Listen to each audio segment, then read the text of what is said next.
നമസ്കാരം. ഈ നവംബർ 19 ദേശീയ പൗരാവകാശ ദിനമായി നമ്മളെല്ലാവരും ആചരിക്കുകയാണ്. ഈ ദേശീയ പൗരാവകാശ ദിനം എന്ന് പറയുമ്പോൾ ഒരു പൗരന് വേണ്ട അവകാശങ്ങൾ എന്തൊക്കെയാണ്, അതേപോലെ ഒരു പൗരൻ ചെയ്യേണ്ട കടമകൾ എന്തൊക്കെയാണ് എന്നതിനെക്കുറിച്ചുള്ള ഒരു അവലോകനം വളരെ അത്യാവശ്യമാണ് ഇപ്പോഴത്തെ ഒരു കാലഘട്ടത്തിൽ. അതിന് പൗരാവകാശം രേഖ എന്ന് പറയുന്ന ഒരു അടിസ്ഥാനപരമായിട്ടുള്ള രേഖ നമ്മുടെ ഭരണഘടനയാണ്. ഭരണഘടനയിലാണ് പൗരന്മാരുടെ വിവിധ അവകാശങ്ങളെക്കുറിച്ച് ആദ്യം പറയുന്നത്. അതെന്താണെന്ന് നമുക്ക് നോക്കാം. മൗലിക അവകാശങ്ങൾ ആണവ. അതിൽ ഭരണഘടനയുടെ 3-ാം ഭാഗത്തിൽ അനുച്ഛേദം 12 മുതൽ 35 വരെയുള്ള അനുച്ഛേദങ്ങളാണ് ഭരണഘടനയിൽ പൗരാവകാശത്തെപ്പറ്റി വിവക്ഷിക്കുന്നത്. അതിൽ പലതരം അവകാശങ്ങളുണ്ട്.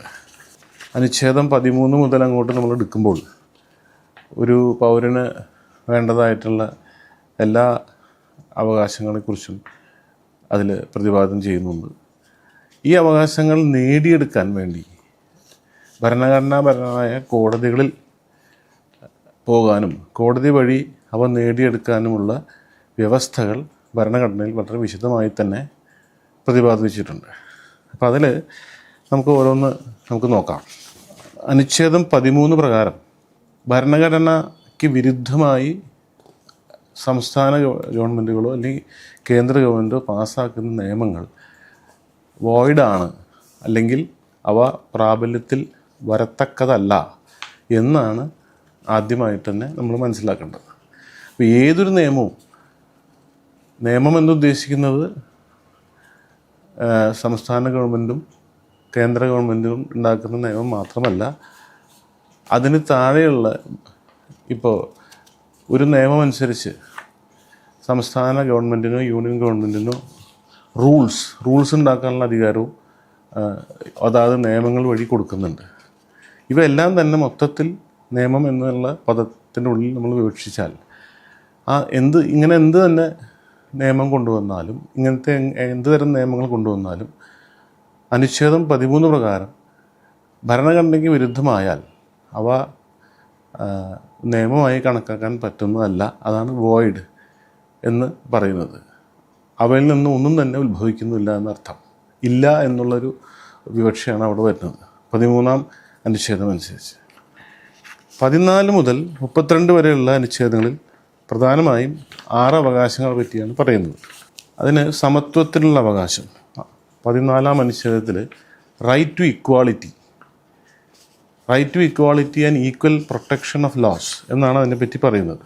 പിന്നെ മതം, വർഗം, ജാതി, ലിംഗം, ജന്മസ്ഥലം തുടങ്ങിയവയുടെ അടിസ്ഥാനത്തിലുള്ള വിവേചനത്തിൻ്റെ നിരോധനം അത് അടുത്ത അനുച്ഛേദത്തിൽ 15-ാം അനുച്ഛേദത്തിൽ പറയുന്നു. 16-ാം അനുച്ഛേദത്തിൽ പൊതു തൊഴിലവസരങ്ങളിലെ സമത്വം സംബന്ധിച്ച് പറയുമ്പോൾ ചില വിഭാഗങ്ങൾക്ക്, പിന്നോക്ക വിഭാഗങ്ങൾക്ക് ചില സംവരണങ്ങൾ മാറ്റിവെച്ചാൽ അതും അതിൽ ഉൾപ്പെടുന്നവയാണ്. പിന്നെ അയിത്തത്തിൻ്റെ നിഷ്കാസനം അത് 17-ാം അനുച്ഛേദത്തിൽ. പിന്നെ 18-ൽ സ്ഥാനപ്പേരുകൾ ഒഴിവാക്കൽ. പിന്നെ 19-ാം അനുച്ഛേദത്തിൽ ചില പ്രത്യേക സ്വാതന്ത്ര്യ അവകാശങ്ങളുടെ സംരക്ഷണം, അതായത് ആശയം പ്രകടിപ്പിക്കുന്നതും പ്രഭാഷണത്തിനുള്ള സ്വാതന്ത്ര്യം, നിരായുധരായി സമാധാനപരമായി ഒത്തുചേരാനുള്ള സ്വാതന്ത്ര്യം, സംഘടനകളും പ്രസ്ഥാനങ്ങളും രൂപവത്കരിക്കുന്നതിനുള്ള സ്വാതന്ത്ര്യം, ഇന്ത്യ രാജ്യത്തിൽ ഉടനീളം സഞ്ചരിക്കാനുള്ള സ്വാതന്ത്ര്യം, ഇന്ത്യയുടെ ഏത് ഭാഗത്തും താമസിക്കാനും നിലകൊള്ളാനുള്ള സ്വാതന്ത്ര്യം, ഇഷ്ടമുള്ള ജോലി ചെയ്യുന്നതിനുള്ള സ്വന്തമായ വ്യവസായം, കച്ചവടം തുടങ്ങുന്നതിനും നടത്തുന്നതിനുള്ള സ്വാതന്ത്ര്യം, പിന്നെ കുറ്റകൃത്യം ചെയ്തവരെ സംബന്ധിച്ചുള്ള സംരക്ഷണങ്ങൾ. പിന്നെ ഏറ്റവും പ്രധാനമായി വരുന്ന ഒരു അനുച്ഛേദമാണ് അനുച്ഛേദം 21, right to life and personal liberty, ജീവിതത്തിൻ്റെയും വ്യക്തി സ്വാതന്ത്ര്യത്തിൻ്റെയും സംരക്ഷണം. ഈ 21-ാം അനുച്ഛേദത്തിനെ പറ്റി നമ്മൾ പറയുമ്പോൾ ഈ ഒരു അനുച്ഛേദമാണ് 1950 മുതൽ ഇന്ന് വരെയുള്ള ആ ഒരു കാലഘട്ടത്തിൽ നമ്മുടെ സുപ്രീം കോടതികളും ഹൈക്കോടതികളും ഈ ഒരു അനുച്ഛേദത്തിനെ വിശകലനം ചെയ്ത് ഒരുപാട് അവകാശങ്ങൾ അതിൽ ഉൾപ്പെടുന്നതായി പ്രഖ്യാപിച്ചിട്ടുണ്ട്. ഒരുപാട് അവകാശങ്ങൾ, ഒരു മനുഷ്യന് ജീവിക്കാൻ എന്തൊക്കെ വേണമോ അതെല്ലാം തന്നെ ഈ 21-ാം അനുച്ഛേദത്തിൽ വരും എന്ന് വളരെ വ്യാപകമായി തന്നെ അതിനെ വ്യാഖ്യാനിച്ച് സുപ്രീം കോടതികളും ഹൈക്കോടതികളും തന്നെ ഒരുപാട് അതിനെ സംബന്ധിച്ചുള്ള ഒരുപാട് ജഡ്ജ്മെൻറ്റ്സും ഉണ്ട്. അതിനെപ്പറ്റി പല ഓരോ തരം കേസുകൾ വരുമ്പോഴും ഈ അനുച്ഛേദം എങ്ങനെയാണ് അത് വിവക്ഷിക്കേണ്ടത്, എങ്ങനെയാണ് അത് വ്യാഖ്യാനിക്കേണ്ടതെന്ന് പറഞ്ഞ് വളരെയധികം ഒരു വിശാലമായിട്ടുള്ളൊരു വീക്ഷണത്തോട് കൂടിയിട്ടാണ് നമ്മുടെ കോടതികൾ അതിനെ കാണുന്നത്. പിന്നെ 22-ാം അനുച്ഛേദത്തിൽ ഉത്തരവാദിപ്പെട്ട അധികാരികളിൽ നിന്നുള്ള ഉപദേശമില്ലാതെയുള്ള അറസ്റ്റുകളിൽ നിന്നും തടങ്കലിൽ നിന്നുള്ള സംരക്ഷണം.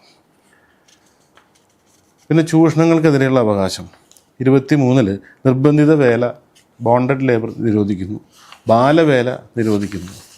പിന്നെ മതസ്വാതന്ത്ര്യത്തിനുള്ള അവകാശം, ഈയിടെ ഒരുപാട് ചർച്ച ചെയ്യപ്പെട്ടൊരു അവകാശങ്ങളിൽപ്പെട്ട 2 അവകാശങ്ങളാണ് അനുച്ഛേദം 25-ഉം 26-ഉം.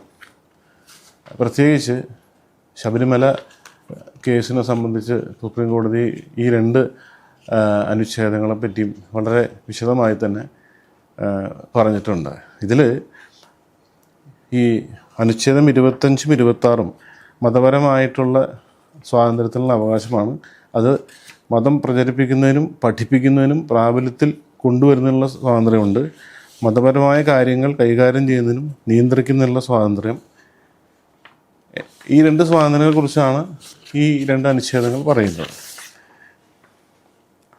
പിന്നെ 27-ാം അനുച്ഛേദത്തിൽ മതസ്ഥാപനങ്ങൾക്ക് വിനിയോഗിക്കുന്ന പണത്തെ നികുതിയിൽ നിന്നും ഒഴിവാക്കിയിട്ടുണ്ട്.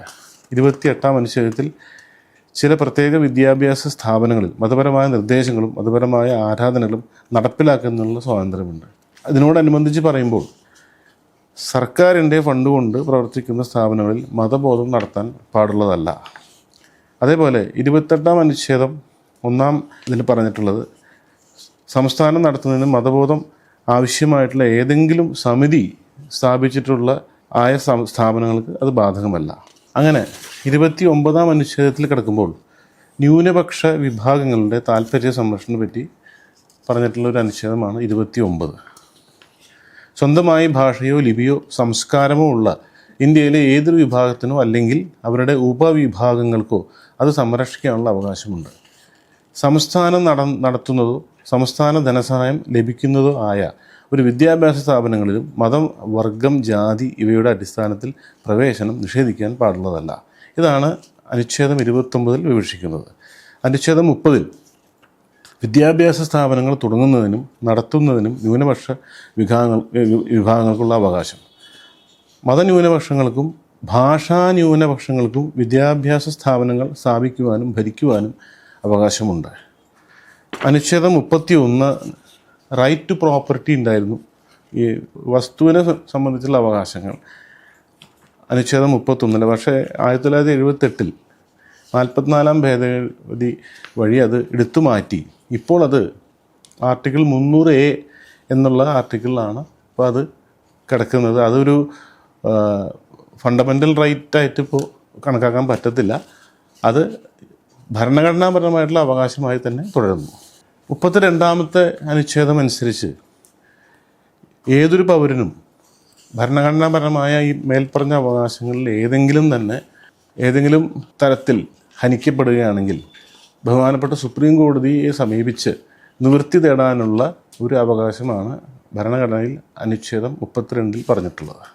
ഇതാണ് പൊതുവെ നമ്മൾ ഭരണഘടനാപരമായിട്ടുള്ള നമ്മുടെ അവകാശങ്ങൾ, ഒരു പൗരന് ഉള്ള അവകാശങ്ങൾ.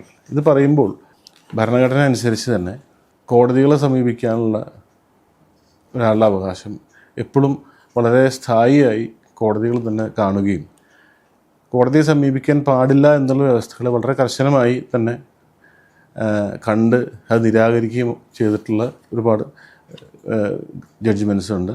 അപ്പോൾ അത് വളരെ പ്രധാനപ്പെട്ട ഒരു ഭാഗമാണ് ഈ ഫണ്ടമെൻ്റൽ റൈറ്റ്സിൻ്റെ.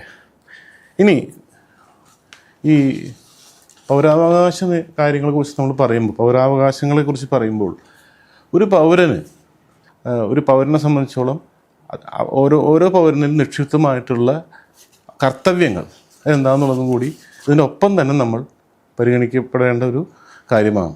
കാരണം it's a duty to the state എന്ന് പറയും നമ്മൾ. അതിനെ ഒരു പൗരൻ എന്ന നിലയ്ക്ക് തന്നെ ആ രാജ്യത്തിനോടുള്ള അവൻ്റെ കടമകൾ എന്തൊക്കെയാണെന്നത് നമുക്ക് നോക്കാം. അത് ഭരണഘടനയുടെ 51-ാം അനുച്ഛേദത്തിലാണ് അതിനെക്കുറിച്ച് പറഞ്ഞിരിക്കുന്നത്. അതിൽ ഭരണഘടന അനുശാസിക്കുന്ന ആദർശങ്ങളെയും നിയമങ്ങളെയും ബഹുമാനിക്കുകയും അനുസരിക്കുകയും ചെയ്യുക. കൂടാതെ നമ്മുടെ ദേശീയ പതാകയെയും ദേശീയ ഗാനത്തെയും ആദരിക്കുക, സ്നേഹിക്കുക. ദേശീയ സ്വാതന്ത്ര്യത്തിൻ്റെ ഉദയത്തിന് കാരണമായ ആദർശപരമായ ആശയങ്ങളെ ഓർമ്മിക്കുക, പിന്തുടരുക. ഇന്ത്യയുടെ പരമാധികാരം, ഐക്യം, സമഗ്രത എന്നിവയെ മുറുകെ പിടിക്കുകയും സംരക്ഷിക്കുകയും ചെയ്യുക. രാജ്യത്തിന് വേണ്ടി പൊരുതുവാൻ ഏതർത്ഥത്തിലും സന്നദ്ധമായിരിക്കുക. ഭാരതത്തിൻ്റെ സാംസ്കാരിക പൈതൃകത്തിൻ്റെ അമൂല്യ സമ്പത്തിനെ വിലമതിക്കുകയും സംരക്ഷിക്കുകയും ചെയ്യുക. വനം, നദി, തടാകം തുടങ്ങിയ പ്രകൃതിയെയും പരിസ്ഥിതിയെയും സംരക്ഷിക്കുക. സഹജീവികളോട് കരുണ കാട്ടുക. ശാസ്ത്രവികാസം, മാനവിക പുരോഗതി, മാനവികത എന്നിവയുടെ വികാസം സംബന്ധിക്കുന്ന പ്രവർത്തനങ്ങൾ നടപ്പിലാക്കുക. ഭാരതത്തിൻ്റെ സാംസ്കാരിക പൈതൃകത്തിൻ്റെ അമൂല്യ സമ്പത്തിനെ വിലമതിക്കുകയും സംരക്ഷിക്കുകയും ചെയ്യുക. പൊതുസമ്പത്തിനെ സംരക്ഷിക്കുക. അക്രമത്തിനെയും ഹിംസാപ്രവൃത്തികളെയും എതിർക്കുക. വ്യക്തിത്വത്തിൻ്റെ എല്ലാവിധത്തിലുള്ള നല്ല കഴിവുകൾക്കും മൂർച്ച കൂട്ടുക. അതുവഴി രാഷ്ട്രത്തിൻ്റെ വികസന സ്വപ്നം സാക്ഷാത്കരിക്കുക. 6 മുതൽ 14 വയസ്സ് വരെ പ്രായമുള്ള കുട്ടികൾ സ്കൂളിൽ അയക്കേണ്ടത് എല്ലാ രക്ഷിതാക്കളുടെയും കടമയാണ്. ഇതാണ് പൊതുവെയുള്ള മൗലിക കർത്തവ്യങ്ങൾ അല്ലെങ്കിൽ ഫണ്ടമെൻ്റൽ ഡ്യൂട്ടീസ്. നമ്മളിപ്പോൾ ഇതിനെ ഓരോന്നിനെയും നമ്മളിത് പരിശോധിക്കുമ്പോൾ സംഘത്തിൻ്റെ എല്ലാ ആശയങ്ങളും സംഘം ഇത്രയും കാലം നിലനിന്നിരുന്നതും ഇപ്പോൾ നിലനിൽക്കുന്നതും ഒക്കെ ഈ പറയുന്ന കാര്യങ്ങൾക്ക് വേണ്ടിയിട്ടാണെന്ന് വളരെ വ്യക്തമാണ്. ഓരോന്നെടുത്ത് നോക്കുമ്പോൾ ഇന്ത്യയുടെ പരമാധികാരം, ഐക്യം, സമഗ്രത എന്നിവയെ മുറുകെ പിടിക്കുകയും സംരക്ഷിക്കുകയും ചെയ്യുക. രാജ്യത്തിന് വേണ്ടി പൊരുതുവാൻ ഏതർത്ഥത്തിലും സന്നദ്ധമായിരിക്കുക. ഭാരതത്തിൻ്റെ സാംസ്കാരിക പൈതൃകത്തിൻ്റെ അമൂല്യ സമ്പത്തിനെ വിലമതിക്കുകയും സംരക്ഷിക്കുകയും ചെയ്യുക. ഇത് മാത്രം തന്നെ എടുത്ത് നോക്കിക്കഴിഞ്ഞാൽ നമുക്ക് കാണാം സംഘത്തിൻ്റെ പഞ്ചപരിവർത്തന പരിപാടികളിലൂടെ ഇപ്പോൾ ഉള്ള ആശയവിനിമയങ്ങളും മറ്റുള്ള കാര്യങ്ങളൊക്കെ വളരെ ഈ മൗലിക കർത്തവ്യങ്ങളുമായി വളരെയധികം അഭേദ്യമായി ബന്ധമുള്ള ഒരു പ്രക്രിയയാണ് ഇത്രയും കാലം സംഘം ചെയ്തുകൊണ്ടിരുന്നിട്ടുള്ളതെന്ന് വളരെ വ്യക്തമാണ്. അതെങ്ങനെ ഏത് തരത്തിൽ അതിനെ നമ്മൾ പരിശോധിച്ചാലും ഒരു ക്രിട്ടിക്കലായിട്ട് അനലൈസ് ചെയ്താൽ പോലും നമുക്ക് കാണാൻ പറ്റും ഓരോ പ്രവർത്തനങ്ങളും ഓരോ കാര്യങ്ങളും ഈ പറയുന്ന കാര്യങ്ങൾ ചെയ്യുവാൻ ഇവിടുത്തെ ഓരോ പൗരനെയും ഉദ്ബോധിപ്പിക്കുവാനുള്ള ഒരു ശക്തി, അത് ചെയ്യാനുള്ള അവരുടെ കഴിവുകൾ ഇതെല്ലാം തന്നെ വർദ്ധിപ്പിക്കാനും പരിപോഷിപ്പിക്കാനും ഓരോരോ സമയങ്ങളിൽ ഈ രാഷ്ട്രത്തിന് വേണ്ട വളരെ അത്യാവശ്യമായിട്ടുള്ള അതാത് സമയങ്ങളിൽ വേണ്ടി വരുന്ന കാര്യങ്ങൾ ഓരോ പൗരനിലൂടെയും അത് എത്തിക്കാനുള്ള ഒരു വലിയൊരു കാര്യങ്ങളാണ് ഇത്രയും കാലങ്ങളായി സംഘം ചെയ്തുകൊണ്ടിരുന്നതെന്നുള്ളത് വളരെ വ്യക്തമാണ്. അപ്പോൾ ഈ ദേശീയ പൗരാവകാശ ദിനത്തിൽ നമ്മൾ പൗരാവകാശങ്ങൾ പറ്റി മാത്രം പറയുകയും അതിനുവേണ്ടി മാത്രം നിലകൊള്ളുകയും ചെയ്യുന്ന രീതിയിലുള്ള ഒരു ഭരണഘടനാ വ്യാഖ്യാനമല്ല നമ്മൾ ചെയ്യേണ്ടത്. അതോടൊപ്പം തന്നെ മൗലിക കർത്തവ്യങ്ങളും അതിനോടൊപ്പം തന്നെ അവയും കൂടി ഒത്തുചേർന്നുകൊണ്ട് നമ്മൾ ഈ രാഷ്ട്രത്തിന് എന്ത് ചെയ്യണം, നമ്മുടെ കർത്തവ്യങ്ങൾ എന്താണ്.